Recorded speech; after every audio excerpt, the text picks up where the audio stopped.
ഇതൊരു ചരിത്ര നിമിഷമാണ്. ഇത് ഐക്യ കേരളം രൂപപ്പെട്ട ശേഷം കേരളത്തിലെ ഒരു ഗവൺമെന്റും ഇന്നാട്ടിലെ വനിതകൾക്ക് വേണ്ടി ചെയ്യാത്തൊരു കാര്യമാണ് ഐക്യ ജനാധിപത്യ മുന്നണിയുടെ ഗവൺമെന്റ് ഇന്നത്തെ ദിവസം മുതൽ പ്രാബല്യത്തിലാക്കുന്നത്. ഇതാരെങ്കിലും മുൻകാലങ്ങളിൽ ചെയ്തതിനെ കുറച്ച് ബെറ്റർ ചെയ്യുന്നതല്ല. ഇത് ഏതെങ്കിലും ഗവൺമെന്റ് മുൻകാലങ്ങളിൽ പ്രഖ്യാപിച്ചതിനെ ഇപ്പൊ നടപ്പിലാക്കുന്നതുമല്ല.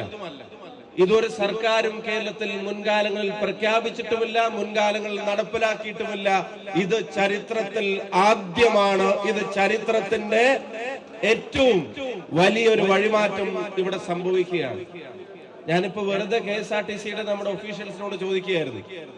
ഇവിടുന്ന് യൂണിവേഴ്സിറ്റിയിലേക്ക് 28 രൂപയുടെ ടിക്കറ്റാണ് ഒരു ഓർഡിനറി KSRTC ബസ്സിൽ ഒരാൾക്ക് വേണ്ടത്.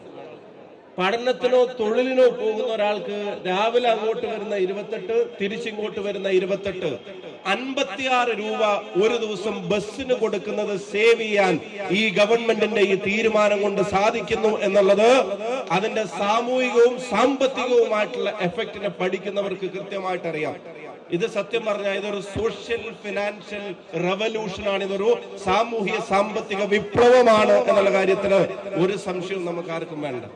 ഇനി വേണ്ട, ഇവിടുന്ന് ഗുരുവായൂരിലേക്ക് ഒരു ഓർഡിനറി ബസ്സിൽ ആകട്ടെ 133 രൂപയാണ് ഇവിടുന്ന് ഒരാള് ഗുരുവായൂരിലേക്ക് ടിക്കറ്റ് എടുത്താൽ കൊടുക്കേണ്ടത്.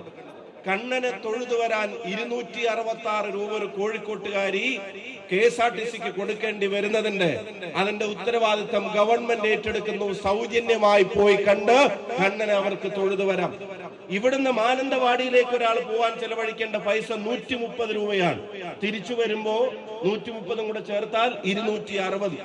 ഇവിടുന്ന് സുൽത്താൻ ബത്തേരിയിലേക്ക് പോകേണ്ടി വരുന്ന ഒരാൾ കൊടുക്കേണ്ടി വരുന്ന ടിക്കറ്റ് 118 രൂപയാണ്.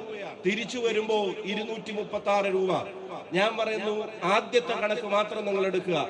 28 രൂപ യൂണിവേഴ്സിറ്റിക്ക് കൊടുക്കേണ്ടി വരുന്ന ഒരു സാധാരണ യാത്രക്കാരൻ, അവർക്ക് എല്ലാ ദിവസവും അവിടെ പോകേണ്ടതാണെങ്കിൽ ഒരു മാസത്തിലെ 25 ദിവസം അവർക്ക് അവിടെ ജോലി ആവശ്യത്തിന് ബന്ധപ്പെട്ട് പോകുന്നുണ്ടെങ്കിൽ അവരൊരു മാസം സേവ് ചെയ്യുന്ന പൈസ എത്രയാണ്?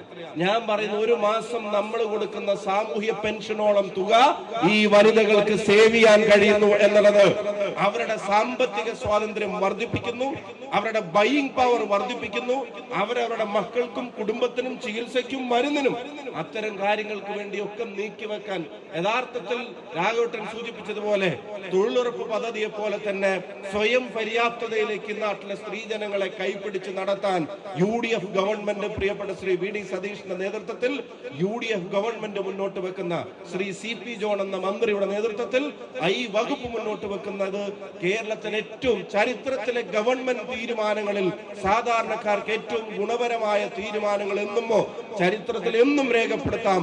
അതൊന്ന് KSRTCയിലെ സൗജന്യ യാത്രയാണ് എന്നുള്ള കാര്യത്തിൽ സംശയം വേണ്ട.